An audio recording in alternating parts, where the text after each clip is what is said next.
വിലാപങ്ങളുടെ പുസ്തകം 3-ാം അധ്യായം 40-ാം തിരുവചനം നാം ഇപ്രകാരം വായിക്കുന്നു: നമുക്ക് നമ്മുടെ വഴികൾ പരിശോധിക്കുകയും കർത്താവിങ്കലേക്ക് തിരിയുകയും ചെയ്യാം.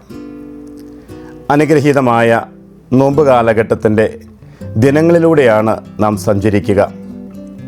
ക്രൈസ്തവ വിശ്വാസികളായ നമ്മെ സംബന്ധിച്ചിടത്തോളം യേശുക്രിസ്തുവിൻ്റെ പീഡാനുഭവ മരണ ഉത്ഥാന രഹസ്യങ്ങളെ ഏറ്റവും അടുത്ത് നാം ധ്യാനിക്കുന്ന നല്ല ദിനങ്ങൾ.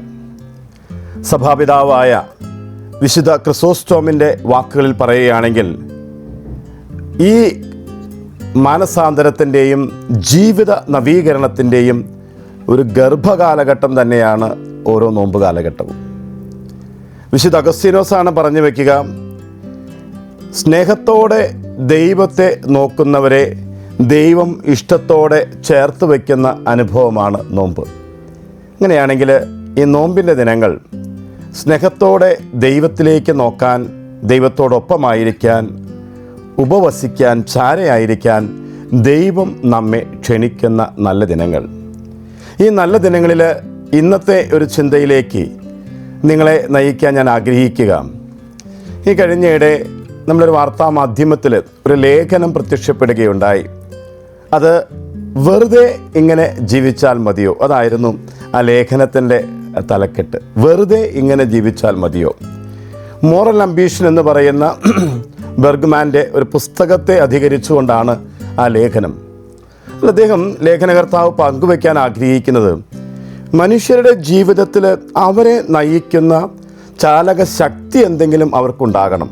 ഒരു അംബീഷൻ, ഒരു മോറൽ അംബീഷൻ അവരുടെ ലൈഫിലുണ്ടെങ്കിൽ അതവരെ വ്യത്യസ്തമായ രീതിയിൽ ജീവിതത്തെ നയിക്കാനായിട്ട് സഹായിക്കും. ഞാൻ അതിനെ ഒന്ന് മറ്റൊരു ആംഗിളിൽ കാണാൻ ആഗ്രഹിക്കുകയാണ്. ഒരു സ്പിരിച്വൽ അംബീഷൻ.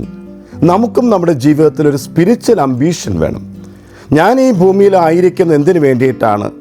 എൻ്റെ ജീവിതം കൊണ്ട് ദൈവം എന്താണ് ആഗ്രഹിക്കുന്നത്? ആ ഒരു തിരിച്ചറിവ് നമുക്കുണ്ടാകുമ്പോൾ, ആ തിരിച്ചറിവിലൂടെ സഞ്ചരിക്കാൻ ഞാനും നിങ്ങളും തയ്യാറാകുമ്പോൾ, നോമ്പ് കാലഘട്ടം നമുക്ക് പരിവർത്തനത്തിൻ്റെ ഒരു വലിയ കാലഘട്ടമായിട്ട് മാറും. നമുക്ക് നമ്മുടെ വഴികൾ പരിശോധിക്കുകയും കർത്താവിങ്കിലേക്ക് തിരിയുകയും ചെയ്യാം.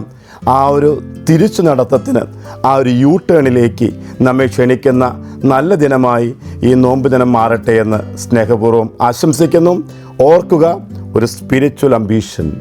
ഗൗദേത്തെ എക്സുൾട്ടാത്തെ, ആനന്ദിച്ച് ആഹ്ലാദിക്കുവിനെന്ന അപ്പസ്തോലിക പ്രബോധനത്തിൽ ഫ്രാൻസിസ് പാപ്പ സുന്ദരമായി പറഞ്ഞു വയ്ക്കുന്നുണ്ട്.